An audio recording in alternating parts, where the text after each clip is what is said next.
Let's talk a little bit about the main event because this is a first blood match where we saw on the same show both guys bleeding before they got in the ring. It's the WWF Championship First Blood End of an Era match. Austin versus The Undertaker for the WWF title. Vince McMahon is out to do commentary. Did you enjoy doing commentary with Vince? I mean, I know Uh, how much you enjoyed doing it with Lawler, and I know that we've read in your book and heard before that boy, he could be brutal producing you in your headsets, but when he's at your elbow on the show at the desk, is Much that better, okay? much better, because Yeah. he's there. Eye contact was you could create eye contact. It improved the communication of what you were doing. It's a lot better for him to be sitting at ringside than to be sitting in my headset. And he was because Vince was a good announcer. He knew how to play his role, and he had vision. He knew what he wanted to say, and he knew what he wanted to be, how things should be perceived. But Vince being at ringside added an element that we previously had not had in that environment, and I thought it worked out really well. It's interesting because I want to ask you about if Silva can show that photo of the three of you at the desk again. You see Jerry Lawler in the middle, and I've never done this, so I don't know. But is the guy in the middle directing traffic? I'm saying in a three announce booth. Is I'm wondering, is one guy tapping another guy on a leg? I mean, because you don't want to everybody step on each other and talk over each other. And I know I'm getting way in the weeds on being an announcer here with you, but I don't think people talk about this enough. But you and I even struggle at times because we're not in the same room Right. where I'll start talking and you will, or vice versa. And that's not very professional. And we're doing our best, but we're separated. But if you and I were together, we could just tap each other on the knee and we would know, like, okay, your turn, okay, my turn, or whatever. If we're Right. in person like that, is the person who sits in the middle, are they the traffic cop, for lack of a better word? Not really. Okay. I was always a traffic cop, Okay. and Jerry did his thing, and Vince was doing his thing. It was my job to stay out of their way, to try to embellish what they're saying, what they're doing, to get them over, to get what they were talking about over. And then, as I've said this many times, somebody's got to be there to connect the dots. So if Vince had a thought that I felt like it needed to be followed up on, then that's what I did and bring it back to him. Or same thing with Lawler.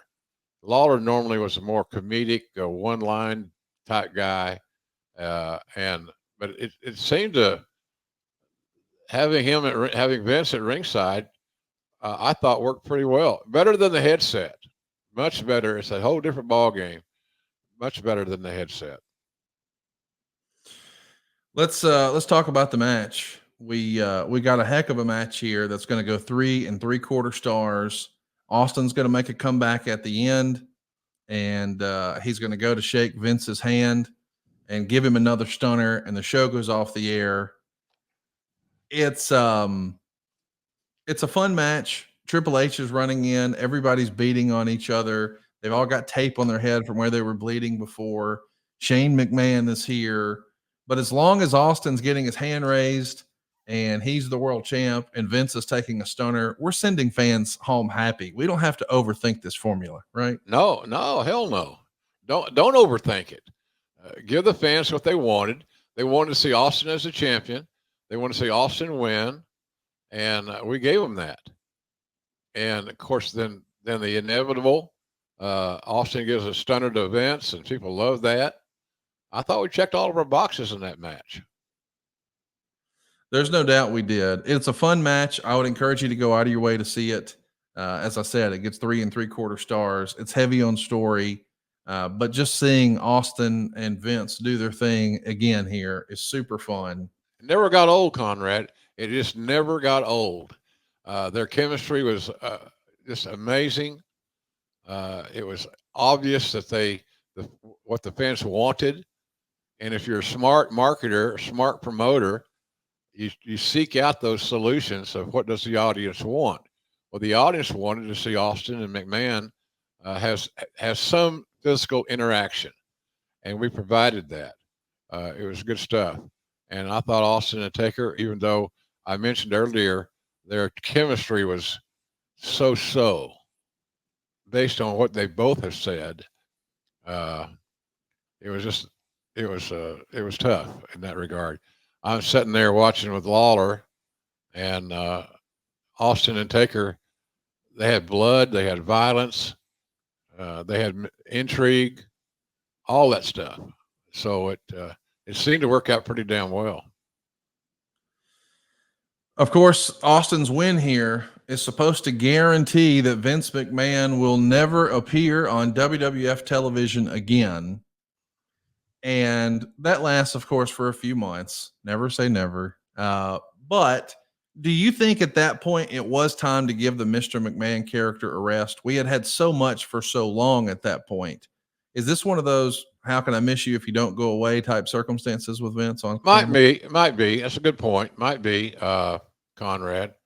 I think I think the character needed to be freshened up, and we tried to do that.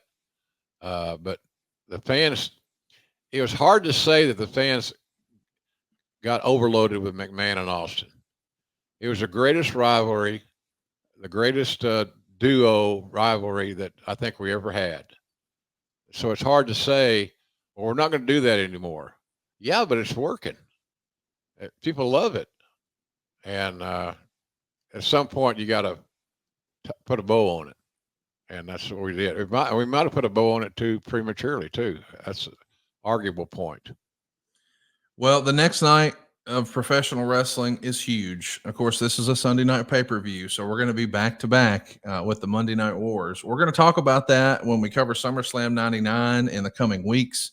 But overall, I thought this was a pretty good show. What would you rate Fully Loaded 99? I give it a thumbs up. Oh yeah, absolutely, no doubt, I gave it a thumbs up. I would agree with you. But I thought the whole show was pretty strong.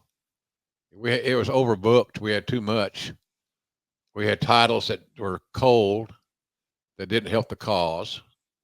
So, but other than that, I thought it was a strong pay-per-view. Look, they come to see the main event. And in that main event, we gave them blood, we gave them violence, we gave them all this stuff. And so I don't know how we could not have checked every box that the hardcore fan, which we were catering to at that point in time, would not like. Hey, it's Conrad Thompson here to tell you a little more about what adfreeshows.com is all about. Get early, ad-free access to more than a dozen of your favorite wrestling podcasts every single week, starting at just $9. That's less than 20 cents an episode each month. And yes, you can listen to them all directly through Apple Podcasts or your regular podcast apps. How easy is that?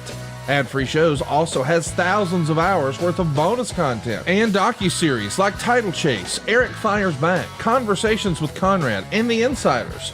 Plus new series like The Book with David Crockett, Monday Mailbags with Mike Chioda and Nick Patrick, and a whole lot more. And you want to talk about early? You can't get any earlier than listening to the shows live.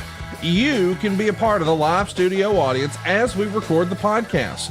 Plus ride shotgun alongside your favorite childhood heroes for live watch-alongs, Q&As, and other interactive experiences every single month. Come on now, see for yourself what thousands of other wrestling fans from around the world have discovered, that adfreeshows.com is the best value in wrestling. Check it out today, and hey, when you do, the first week is completely free. adfreeshows.com.